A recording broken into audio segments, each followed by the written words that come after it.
और मैं आपको बात बताना चाहूंगा कि ऐसे अनगिनत देहधारी पुरुष है, हमारे महाराष्ट्र में भी नहीं, पूरे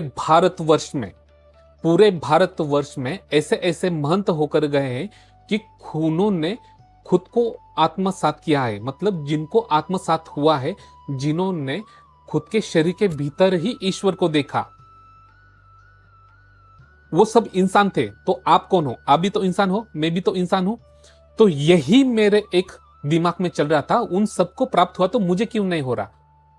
फिर उस वक्त मुझे समझ में आया, जब तक मैं ध्यान धारणा नहीं करूंगा तब तक मुझे कुछ पता नहीं चलेगा।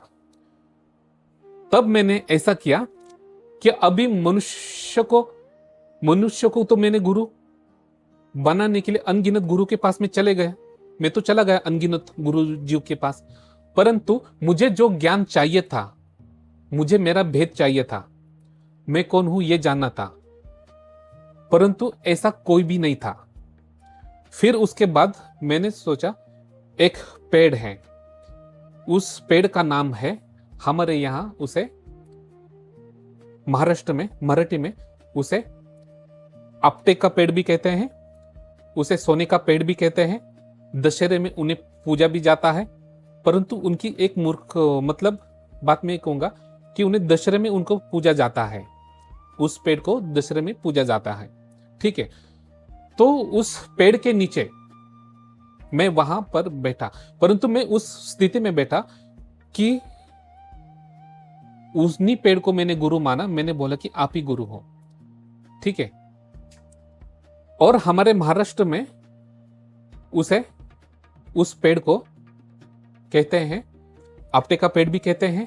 आदिवासी जो विभाग है वहां पर उसे सिद्ध वृक्ष का पेड़ भी कहते हैं, और उसे सोने का वृक्ष भी कहते हैं। आपके वहां उसे क्या कहते होंगे मुझे पता नहीं, परंतु अगर कभी योग आएगा तो मैं आपको वो पेड़ भी दिखा दूंगा। तो उन्हें मैंने गुरु माना। मैंने कहा कि देखो, प्रकृति के अनुसार इस भूलोक में आपका जन्म हुआ है, परंतु आपने जितने युग और जितने सदियां देखे हैं वैसे हमने देखे नहीं, इसीलिए इस सृष्टि का पूरा ज्ञान आपको है, मुझे पता नहीं। और मैं आप ही को गुरु संबोधित कर रहा हूं, आप ही को ही गुरु मान रहा हूं, और आप ही को ही गुरु मानकर मैं साधने के लिए यहां पर बैठ रहा हूं। और मैंने उनको ही गुरु मानने के बाद मैंने जिस मंत्र का जाप किया, जो भी साधना की, मैंने अभी मुझे पता नहीं उस वक्त कि जीव आत्मा को खोजना जरूरी है, मुझे यह भी पता नहीं था। तो मैं खाली ये जानता था कि आत्मा साथ होना जरूरी है, परंतु आत्मा साथ होता क्या है, वो है कौन, असल में दिखता कैसे है, हमें पता भी तो होना चाहिए। तो जब उस समय में उस स्थिति में वहां पर मैं बैठा तो मैं अंदर से मंत्र जप कर रहा था। तो फिर अंदर से मंत्र जप में बस यही कर रहा था कि मुझे एक सपने में मुझे माता आई थी, और वो माता का नाम था माता काली। और माता काली ने मुझे उस वक्त सपने में कहा था कि मैं तेरी कुल की हूं, सपने में। क्योंकि मैं कुल की, मेरी माता कौन है, मेरी कुल की देवी कौन है, यह जानने के लिए मैं दर ब दर भटकता था और अनगिनत गुरुजनों के पास गया।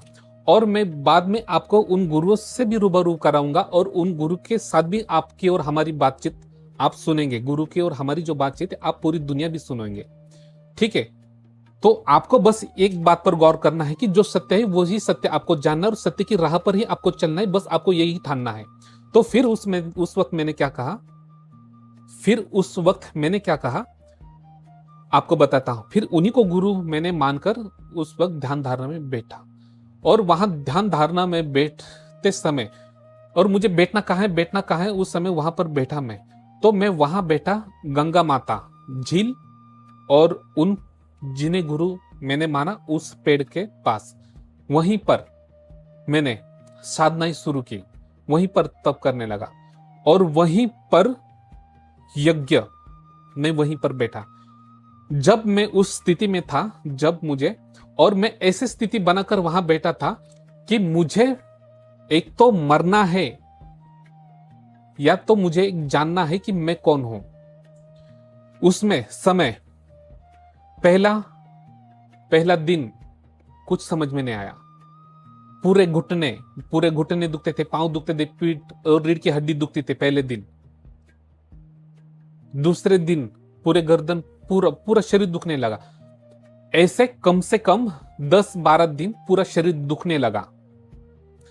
फिर उसके बाद धीरे धीरे धीरे वो सब जितने भी शरीर के ऊपर महसूस हो रहे थे मुझे, दर्द, घुटनों में जकड़न महसूस हो रही थी, वो होना बंद हो गया। क्योंकि शरीर सूखते चले गए, थोड़ा सूखते चला गया और वहां पे बंद हो गया। तो उस समय में मेरे ध्यान रखने वाले मेरे सबसे अच्छे दोस्त और उनका पूरा परिवार, जिस वक्त मैं तपस्या में बैठा था, वो सब लोग मुझे इस मेरे शरीर के लिए भोजन लाते थे, जिससे मैं वो भोजन आहार करूं और वो आहार करने के बाद मेरा शरीर जीवित रहे, जिससे मैं आगे का सफर कर सकूं। इसलिए तो उनका भी योगदान बहुत बढ़िया और बहुत अच्छा रहा। उनके बारे में भी मैं आपको बाद में बताऊंगा, उनके बारे में, ठीक है। परंतु मैं आपको क्या सत्य बताने जा रहा हूं वो ध्यान से सुने, फिर उस बात पर गौर करें जिसे मैंने आपको बताया। तो जब ध्यान धारणा किया तो धीरे धीरे इस बात को हो गए 6 महीने। कितने महीने हो गए? 6 महीने। उस 6 महीने में अनगिनत मुझे अलग अलग सपने, डरावने सपने, अलग अलग सपने। उधर बारिश गिरती थी, पूरा बारिश गिरती थी, वहां पे सांप बिच्छू सब आते थे वहां पर, ठीक है। उतनी कठिन स्थितियों में पूरा बारिश चला गया, तब भी मैं वहां से उठा नहीं और यज्ञ वो छोड़ा नहीं, वहीं पर बैठा रहा उसी जगह पर, परंतु वहां से मैं गया नहीं।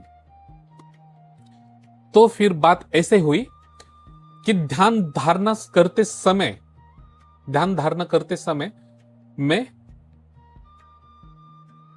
सीधा, मुझे ऐसा महसूस होता था कि बस अंदर एक जलती ज्वाला ऐसी भटक रही है, बुफ, बुफ, बुफ कर ऐसे, बस यही ऊर्जा, और जिसे हम अभी हार्ट कहते हैं, वही ऊर्जा ऐसे हो रही थी अंदर से। परंतु मुझे ऊर्जा दिख रहा था। परंतु जब मैं उस वक्त उस स्थिति में चला गया, तो मैं पूरा एक दिन एक रात पूरा उस वक्त में कोमा स्थिति आप कहोगे, उस स्थिति में था।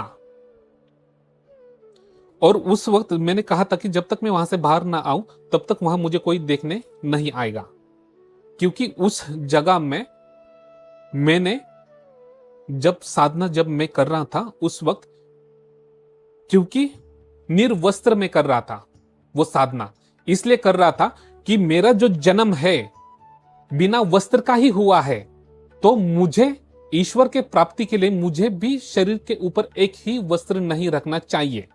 उसी धारणा से फिर मैं वहां बैठा था, क्योंकि जैसा मैं आया हूं मुझे वैसा ही बैठना था, क्योंकि उस वक्त मुझे मरना था या खुद को जानना था, और मैं तो इसी स्थिति में बैठा था कि अब मुझे मरना ही है।